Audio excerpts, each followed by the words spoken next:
से दोबारा कि वो अपना अध्यक्षीय भाषण अपना वक्तव्य एक बार फिर से रखें और आए हुए जो आज हमारे जुड़े हुए साथियों का एक बार धन्यवाद करें।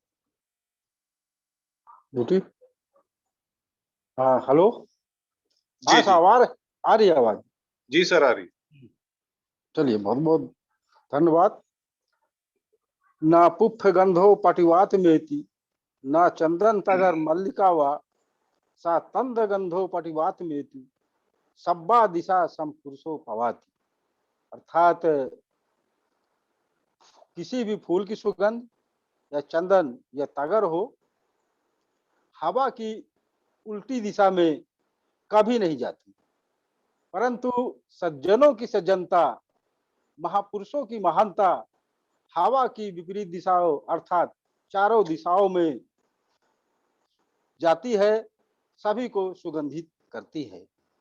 इन्हीं बातों के साथ में मैं पुनः आज की वेबिनार में जुड़े आप सभी का बहुत बहुत साधुवाद, धन्यवाद, नमन करता हूं।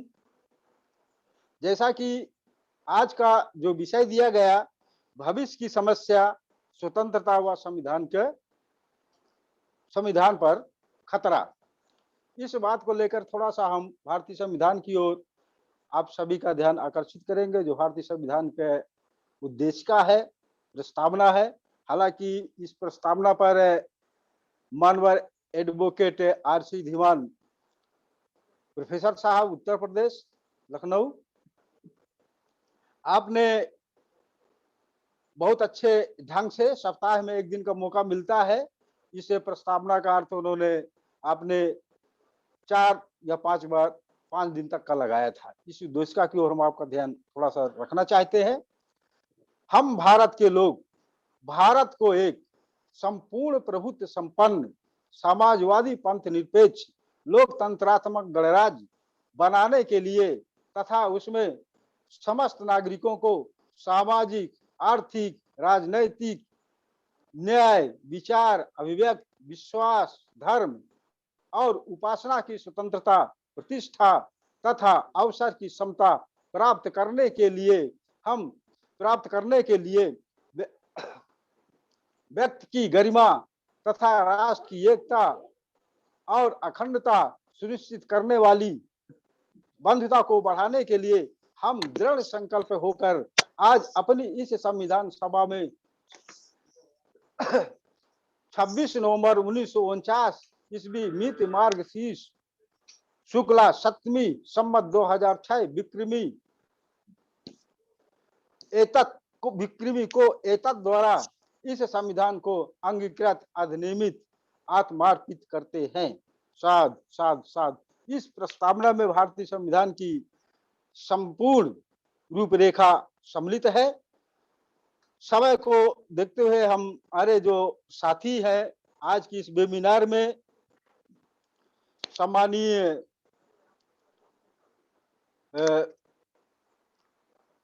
विशिष्ट अतिथि आलेख कुमार जी उड़ीसा से, राष्ट्रीय बौद्ध महासभा के, आपने संविधान के संबंध में जो बाबा साहब जी ने अधिकार दिया, 1 वोट 1 मैन के संबंध में आपने बहुत अच्छे ढंग से संबोधन किया। इसके तत्पश्चात मुख्य अतिथि के रूम, विशिष्ट अतिथि के रूम में खोरवा गड़े जी साहब ने भी अपनी बातों को बहुत अच्छे ढंग से दिया। आपने मुख्य रूप से हिंदुत्व और हिंदुस्तान पर लोगों को भ्रमित करने का छेप लगाया। खास तौर पर थोड़ी सी बात आपने ईवीएफ के संबंध में भी बताया। हमारे आज की इस वेबिनार में जो मुख्य अतिथि डॉक्टर जेपी अंबेडकर जी, जो आपने काफी अच्छे तरह से समझाने की कोशिश किया। आपने बताया कि बाबा साहब ने कहा था कि सत्ता की चाबी, हमारा सभी अधिकार वही सुरक्षित है जहां है, क्योंकि बाबा साहब ने जब संविधान सौंपा था तो उन्होंने ये कहा था कि चाहे कितना भी अच्छा संविधान क्यों न हो, लेकिन यदि इसे लागू करने वाले व्यक्ति अच्छे नहीं है तो हमारा संविधान खतरे में है। और हम उसका लाभ नहीं उठा पाते हैं। आप सभी के लिए बहुत बहुत साधुवाद। आज का महान संचालक करने वाले पर एडवोकेट प्रतिपाल जी, आपने भी बड़े अच्छे सुचारू ढंग से संचाला, आपके लिए भी वो धन्यवाद। मैं समय को ज्यादा न लेते हुए थोड़ी सी बात लोकतंत्र के संबंध में बोलूंगा। चूंकि 15 अगस्त 1947 को हमारा देश स्वतंत्र हुआ था। इसके पहले हमारे देश में राजतंत्र था। लोकतंत्र और राजतंत्र ये दोनों शासन की कड़ी है। क्योंकि राजतंत्र एक स्थायी सदन था और जब उन्हें जरूरत पड़ती थी कहीं, तब वो अपने सदस्यों में परिवर्तन करता था। लेकिन जो लोकतंत्र है, ये लोकतंत्र जनता का शासन, दो शब्दों से मिलकर के बना लोक धन तंत्र, अर्थात जनता का शासन है। इस संबंध में अब्राहम लिंकन ने परिभाषित किया था, जनता के लिए जनता का शासन ही लोकतंत्र है। इस लोकतंत्र शासन को व्यवस्थित बनाने के लिए जो कमेटी बनाई गई थी, इनमें 299 सदस्य थे, जो 2 वर्ष 11 माह और 18 दिन में यानी 26 नवंबर 1949 को भारतीय संविधान को सौंपा गया था, जो प्रतिवर्ष 26 जनवरी गणतंत्र दिवस के रूप में मनाया जाता है। क्योंकि शासन लोकतंत्र है, लोकतंत्र में शासन करने के लिए 2 अंग काम करते हैं। पहला है शासन प्रशासन, जो शासकीय है, और दूसरा है जनता। शासन प्रशासन में जो जनता के माध्यम से होता है, जैसा कि हमारे साथी बोले थे, 1 वोट 1 मैन, यानी बाबा साहब ने जो संविधान में लागू किया है, जिन्हें अधिकार नहीं था लोकतंत्र में मत देने का अधिकार, और उसमें सभी को समानता, चाहे वो महिला हो या पुरुष हो, दोनों को बराबर के अधिकार होता है, और वो अपनी जनता को शासन के लिए चुन सकते हैं। इसका अस्थायी सदन 5 वर्ष के लिए माना गया। वयस्क नागरिक 18 वर्ष की उम्र पूरी हो, वो अपने मताधिकार के आधार पर। तो जनता जब अपने प्रतिनिधियों को चुनती है, और अपने यहाँ बहुदलीय प्रथा है, कुछ देशों में एक दलीय 2 दलीय, लेकिन अपने भारत में बहुदलीय प्रथा है। बहुदलीय प्रथा के आधार पर बहुमत में सरकार बनती है, और बहुमत में सरकार बनती है तब सत्ता चलती है और अच्छे व्यक्तियों का चुनाव होता है। लेकिन यहाँ पे समस्याएं पैदा करते हैं कि जैसे कि हमारे कई साथियों ने बताया कि भ्रम पैदा करते, हिंदू हिंदू करके हिंदुत्व का भ्रम पैदा कर देते हैं। ऐसा कानून बनाते हैं जो कि जनता के लिए घातक होता है।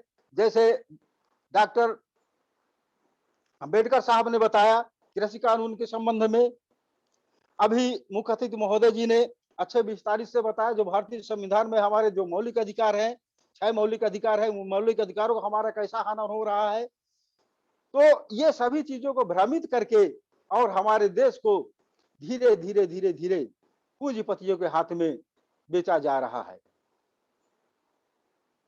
जब यह शासन सत्ता धीरे धीरे खसक करके पूंजीपतियों के हाथ में चली जाएगी, तो हम लोग सीधे सीधे खत्म हो चले जाएंगे। क्योंकि वर्तमान समय की जो स्थितियां देखा जा रहा है, वह ये स्थितियां देखी जा रही है। एक तो संक्रमण मर्ज है जो कोरोना के नाम से, इस वजह से जो शिक्षा की कड़ी है, जो विकास का रास्ता है, वो धीरे धीरे बिल्कुल चरमराई की स्थिति में पहुंच चुका है, निचली स्थिति में पहुंच चुका है। यानी स्कूल में, विद्यालयों में, चाहे वो प्राथमिक विद्यालय हो, माध्यमिक विद्यालय हो या कॉलेज हो, वहां भर इन्हें इकट्ठा ना किया जाए, इन पर चर्चा ना की जाए। क्योंकि शिक्षा है तो ज्ञान है, ज्ञान है तो विज्ञान है, विज्ञान है तो तकनीकी है, और इसके आधार पर व्यक्ति अपने आप में सारी चीजें खोज सकता है। तो जब इनके पास शिक्षा ही नहीं रह जाएगी, ज्ञान ही नहीं रह जाएगा, तो हम जैसा चाहेंगे उसी प्रकार से अपना स्थिति पैदा करते रहेंगे। शिक्षा दूषित हो चुकी है, और इसी दूषित होने के कारण धीरे धीरे हमारा देश, हमारा संविधान धीरे धीरे खतरे की ओर बढ़ता चला जा रहा है। जैसा कि चुनाव की स्थिति जो पैदा होती थी, मतपत्र के आधार पर पहले होता था, अब मशीनीकरण ईवीएम के माध्यम से होता है। हमारे बहुजन समाज के नेता ने सांसद भवन में इस बात को उठाया था कि ईवीएम के माध्यम से भी लोग घपला करके और अपना उम्मीदवार जिता लेते हैं, बना लेते हैं। और इसी प्रकार से सत्ता वर्तमान में जो देखी जा रही है, आरएसएस की जो सरकार चल रही है, वो कभी हित नहीं देख रही है कि कम से कम सभी को बराबर का हित हो। धीरे धीरे धीरे धीरे देश को बेचना शुरू। सबसे अधिक फायदा या लाभ मेरी जानकारी में जहां तक हो सकता है रेलवे विभाग में मिलता है। आज रेलवे विभाग भी पूंजीपतियों के हाथ में खसक रहा है। शिक्षा विभाग जहां से विकास होता जा रहा है, शासन का मन इसमें भी मिला हुआ है और धीरे धीरे इसको भी ठेकेदारी के रूप में बेचने की कोशिश की जा रही है। इसमें भी भर्तियां तो की जा नहीं रही है। जो भर्तियां की जा रही हैं अतिथि के रूप में या संविदा के रूप में भर्तियां की जा रही हैं, तो 1 साल के लिए तो उनकी भर्ती हो जाती है। 6,000 10,000 रुपए में उनको काम तो मिल जाता है 8 महीने 10 महीने के लिए। फिर जब अगला सत्र आता है, उनका ये निश्चित नहीं रहता कि हम किस दिशा में जाएं। साथियों, आज उनकी उम्र रोजगार तलाशने की, स्थायी बनने के लिए है और उन्हें जब स्थायीपन नहीं मिल पा रहा है, रोजगार नहीं मिल पा रहा है, तो वो भविष्य में खतरे में जाएंगे और कैसे उनका परिवार चलेगा, कैसे वो चलेंगे, कैसे आगे आने वाले समय में सब गुजारा होगा। तो जैसा कि आज का इतना बहुत महत्वपूर्ण विषय है कि भविष्य की समस्या, हर व्यक्ति पर भविष्य लगा हुआ है कि आगे आने वाले समय में क्या होगा। तो आज की स्थितियों को जो देख करके शासन सत्ता चल रही है, इसको देख करके ऐसा लगता है कि जो बाबा साहब ने इतनी कड़ी और मशक्कत मेहनत के साथ में जो हमें लोकतंत्र दिया, संविधान दिया, आज इस संविधान को तोड़ मरोड़ करके इसमें संशोधन कर करके गए और इसे धीरे धीरे कमजोर करते चले जा रहे हैं। हमारे बीच के भी जो कुछ लोग हैं, चाहे SC ST को, चाहे OBC के हो, ये सभी लोग संविधान की बदौलत चुन करके जाते हैं, लेकिन इन्हें होश नहीं है कि यदि संविधान न होता तो आज हम इस पार्लियामेंट में चुन करके न जाते। लेकिन हो गया, कुछ नहीं बोलते हैं, उन्हीं के शिकंजे में लगे रहते हैं, उन्हीं की बात को मानते रहते हैं। तो साथियों, आज हम जो हमारे समझ में आया, जो हमारे विचार में आया, हम अपनी बात को रखें।